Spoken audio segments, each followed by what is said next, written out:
Commence petit, mais pense grand. Il est facile de se laisser impressionner par l'ampleur de nos rêves. On veut réussir, tout changer, faire un grand saut vers la vie dont on rêve, mais parfois, cette ambition nous paralyse. On attend le bon moment, on veut avoir toutes les conditions parfaites avant de commencer, plus de temps, plus d'argent, plus de connaissances, plus de soutien, et au final, on ne commence jamais. Mais voici la vérité, le bon moment, c'est maintenant. Les plus grandes réussites du monde ont toutes commencé par une idée, un geste simple, une première action parfois minuscule. Le plus important n'est pas d'avoir tout de suite, mais d'oser faire ce premier pas, aussi petit soit-il. Regarde autour de toi. Les entrepreneurs, les artistes, les sportifs, les leaders, ils n'ont pas attendu d'avoir tout entre leurs mains pour se lancer. Ils ont commencé modestement, souvent dans l'ombre, parfois sans savoir exactement où ils allaient.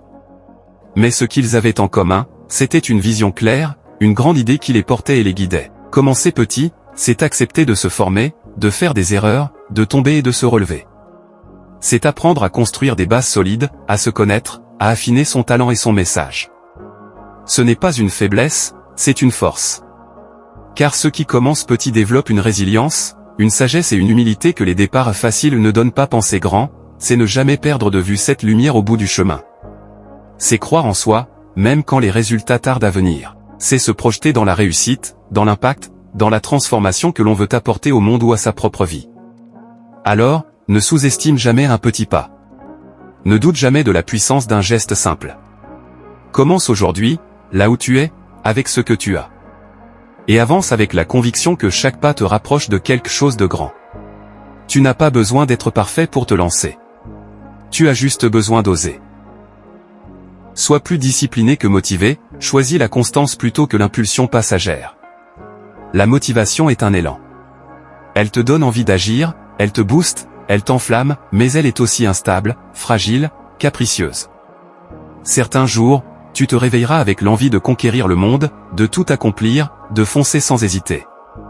D'autres jours, elle sera absente. Tu seras fatigué. Tu douteras.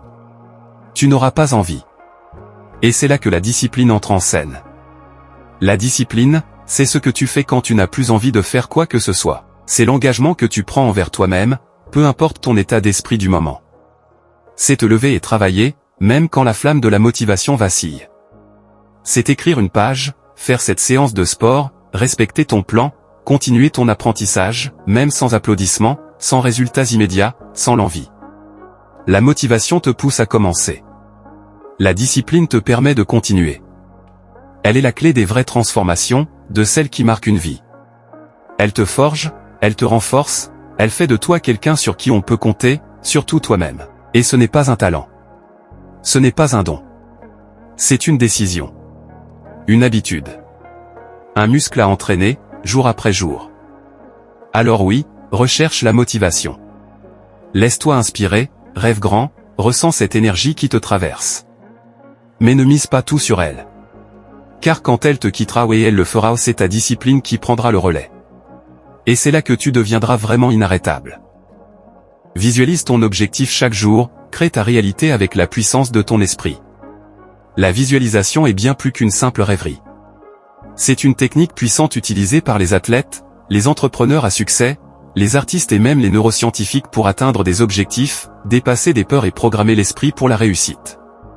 Quand tu visualises ton objectif avec intensité, précision et émotion, tu ne fais pas que rêver, tu entraînes ton cerveau à croire que c'est possible, à chercher des solutions, à créer les opportunités qui t'y mèneront. Imagine-toi chaque jour, quelques minutes le matin ou avant de dormir, dans la peau de la personne que tu veux devenir. Si ton but est de lancer ton entreprise, visualise-toi en train de signer ton premier contrat, de recevoir des messages de clients satisfaits, de voir ton compte bancaire grimper. Ressens cette excitation, cette fierté, cette confiance. Fais travailler tous tes sens, que vois-tu? Que ressens-tu? Que entends-tu autour de toi? Le cerveau ne fait pas la différence entre une expérience réellement vécue et une expérience mentalement vécue avec intensité. C'est ce qui rend cette méthode si puissante. En répétant cet exercice chaque jour, tu envoies un message clair à ton inconscient, voilà ce que je veux vivre. Et ton esprit, programmé ainsi, commence à filtrer les informations de ton quotidien pour t'aider à y parvenir. Tu deviendras plus attentif aux opportunités, tu prendras des décisions plus alignées avec ton objectif, et tu développeras naturellement les comportements et habitudes qui t'en rapprochent. Ce processus de visualisation ne remplace pas l'action, il la soutient, l'oriente, l'alimente. C'est une manière de garder ton feu intérieur allumé, même quand le doute ou la fatigue s'installe. C'est aussi un moyen de renforcer ta foi en toi, surtout dans les moments où le monde extérieur ne reflète pas encore ce que tu vis intérieurement. Souviens-toi, toute réalité est créée 2 fois d'abord dans l'esprit, ensuite dans le monde physique. Alors, prends le temps chaque jour de construire cette première version dans ta tête. Ne sous-estime jamais le pouvoir de ton imagination quand elle est guidée par la clarté, l'intention et le désir profond d'évoluer. Et si tu fais de la visualisation une routine quotidienne, tu verras que ce qui te semblait lointain, presque inaccessible, commencera doucement mais sûrement à se manifester dans ta vie. Entoure-toi de personnes positives, crée un environnement qui nourrit ta croissance. On dit souvent, tu es la moyenne des 5 personnes que tu fréquentes le plus. Cette phrase n'est pas qu'un cliché, c'est une vérité puissante. Ton entourage influence ton énergie, tes pensées, ta confiance en toi, et même la perception que tu as de tes rêves. C'est pourquoi il est absolument crucial de bien choisir les personnes avec qui tu partages ton quotidien. Les personnes positives ne sont pas forcément celles qui sourient tout le temps ou qui évitent les difficultés. Ce sont celles qui, même face aux obstacles, choisissent de croire, d'avancer, d'apprendre, de transformer les défis en opportunités. Elles t'élèvent, te poussent à voir plus grand, à croire en toi quand toi-même tu doutes. Elles ne jugent pas tes erreurs, elles célèbrent ton courage d'essayer. Elles t'écoutent sincèrement et te parlent avec vérité, sans te rabaisser. À l'inverse, les personnes négatives aspirent ton énergie. Elles doutent de tout, critiquent tout, rient parfois de tes rêves parce qu'elles n'ont jamais osé poursuivre les leurs. Elles projettent leur peur sur toi, et si tu n'y prends pas garde, tu finis par douter de ce qui te faisait vibrer au départ. Créer un cercle positif, ce n'est pas seulement une question de relations sociales, c'est un acte d'amour envers toi-même. C'est te protéger. C'est te donner les meilleures conditions mentales et émotionnelles pour avancer vers tes objectifs, sans être freiné par des influences toxiques. Et parfois, cela veut dire s'éloigner.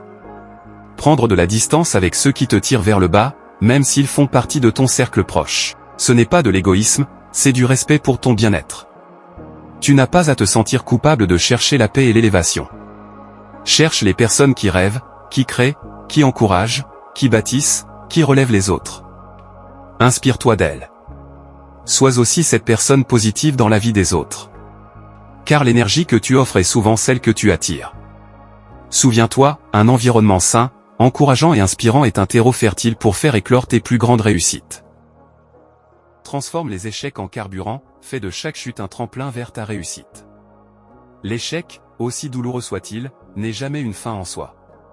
C'est une étape, un passage obligé, un professeur exigeant mais juste. La plupart des gens redoutent l'échec, le fuient, sans s'en humilier. Pourtant, c'est dans l'échec que se cache la clé de la progression, de la résilience, de la transformation. Les plus grands leaders, inventeurs, artistes ou entrepreneurs que le monde ait connus ont tous un point commun, ils ont échoué, parfois lourdement, mais ils ont su transformer ces expériences en puissants moteurs de réussite. L'échec t'apprend ce que la réussite ne peut pas t'enseigner, l'humilité, la patience, la remise en question, la force mentale. Il te révèle tes failles, mais aussi tes ressources insoupçonnées. Il te pousse à explorer d'autres chemins, à ajuster ta stratégie, à évoluer. Sans échec, tu stagnes dans ta zone de confort. Avec l'échec, tu apprends à devenir la meilleure version de toi-même. Pense à l'échec comme à un feu, il peut te brûler si tu restes passif, ou il peut alimenter ta détermination si tu choisis d'en faire ton allié.